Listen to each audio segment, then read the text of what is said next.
This is my first work of non-fiction, which is a kind of a sustained work of non-fiction. It's not a collection of essays, it's a book, and it's called Calcutta, 2 Years in the City. The 2 years in question are 2009 to 2011. By coincidence, though I didn't plan for this to happen, the book also contains in it a description of the elections, some would say historic elections, in which the 34-year-old reign of the left front government, which at one point seemed to be interminable, came to its conclusion and the Trinamool Congress came to power. So that is part of the narrative of the book, but that's certainly not necessarily the major narrative, but it's a kind of fulcrum, a pivot around which the book turns.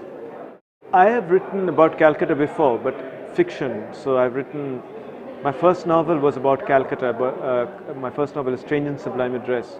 My third novel, Freedom Song, was about Calcutta. My fourth novel, A New World, was about Calcutta too. When my literary agent phoned me when I was in Berlin, asking me whether I would write a non-fiction book about Calcutta, I said no, and this was in 2005. I said I'd rather write a book about Berlin. But by 2007, I had been I had become more interested in the idea of writing such a book. The reason I said no is I thought I'd written myself out as far as Calcutta is concerned. But more importantly, I thought that the city, the great city that Calcutta was, which had transformed me as a child, because I was growing up in Bombay. I would visit Calcutta twice a year, and the city had a transformative effect on me. I thought that Calcutta had come to an end by the end of the 70s. And the Calcutta which I lived in by 2005, I had moved back to Calcutta from England in 1999. I thought that Calcutta was kind of inwardly dead compared to the Calcutta which had so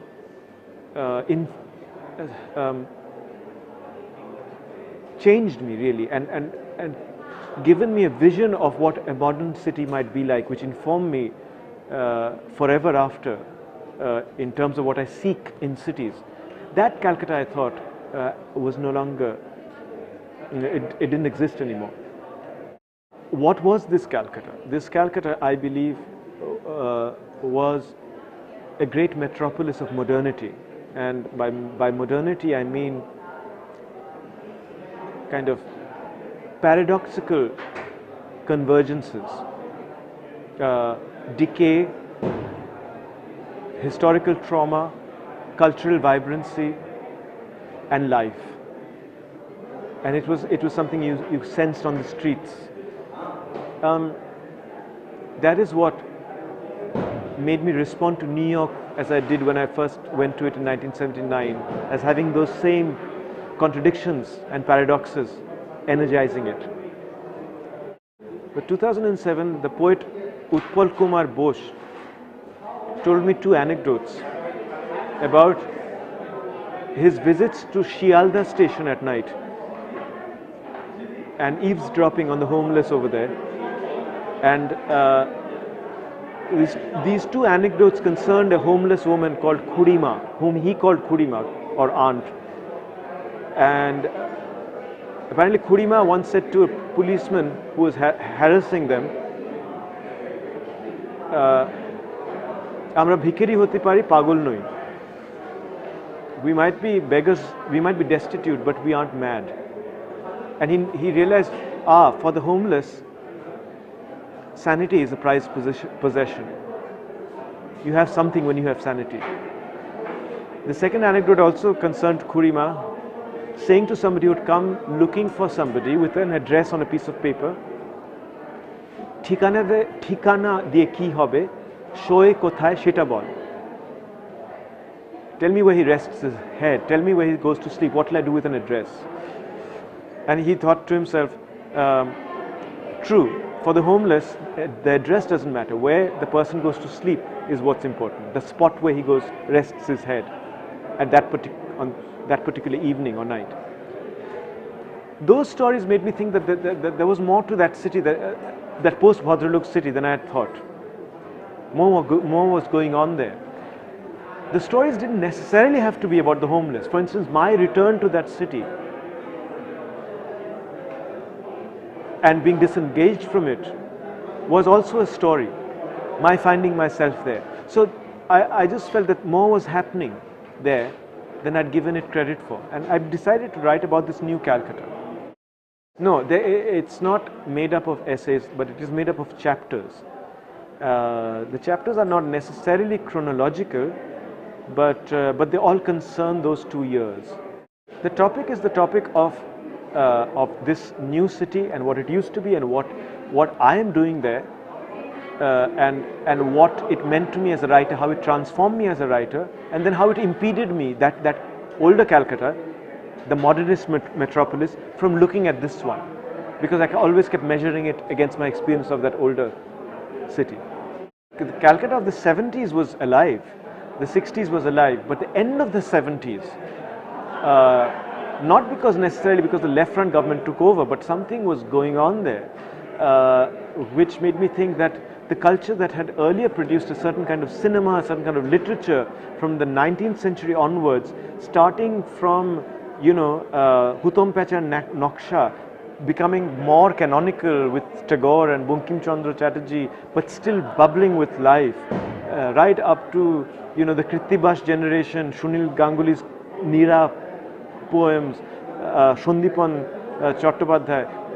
I felt that restless experimentation that had characterized the city had come to an end. The reason for that, it has to do with the end of modernism everywhere in the world, with globalization sort of becoming more and more, free market globalization becoming the norm of thinking in the world. So although free market globalization comes into being properly at the end of the 80s, by the early 80s, its groundwork was already being laid. So although the left front came to power in Calcutta, at the same time Margaret Thatcher came to power in Britain, and she with Ronald Reagan laid the groundwork for a new kind of free market way of thinking about things, which would eventually become free market globalization. That globalization was always going to superannuate the sensibility of modernism and also make it economically unviable and imaginatively unviable, and that's what happened. And Calcutta, unlike other cities like New York, didn't get gentrified. Because of its politics, it couldn't open up to this globalization and reinvent itself, and nor did it bounce back in terms of its own marginality like Berlin did. Berlin remained marginal, became more marginal, but it kind of constantly reinvented itself. Calcutta didn't do that. It got stuck in a kind of utopian nostalgia for the past, which is reflected in the name change of Calcutta to Kolkata. But there was no bouncing back. I can't put a word to it, but it was a new identity word that was not quite Bhadralok, that was not the old. And I'm not using the Bhadralok in a pejorative way. I think Bhadralok, we don't understand what that category is completely, because it covers such a wide range, from people who were formerly landed to people who always lived in rented property. So there's such a wide range covered by that word. But this is something outside of that particular bourgeois sensibility, even if the people were bourgeois, but there were changes taking place, or even not change, even no change was a kind of story, given the rapid changes taking place in Delhi and Bombay, new centers. They'd become, especially Delhi, in contrast to what they used to be earlier. Like Delhi used to be a marginal capital city, intellectually speaking marginal, but then you had its rise.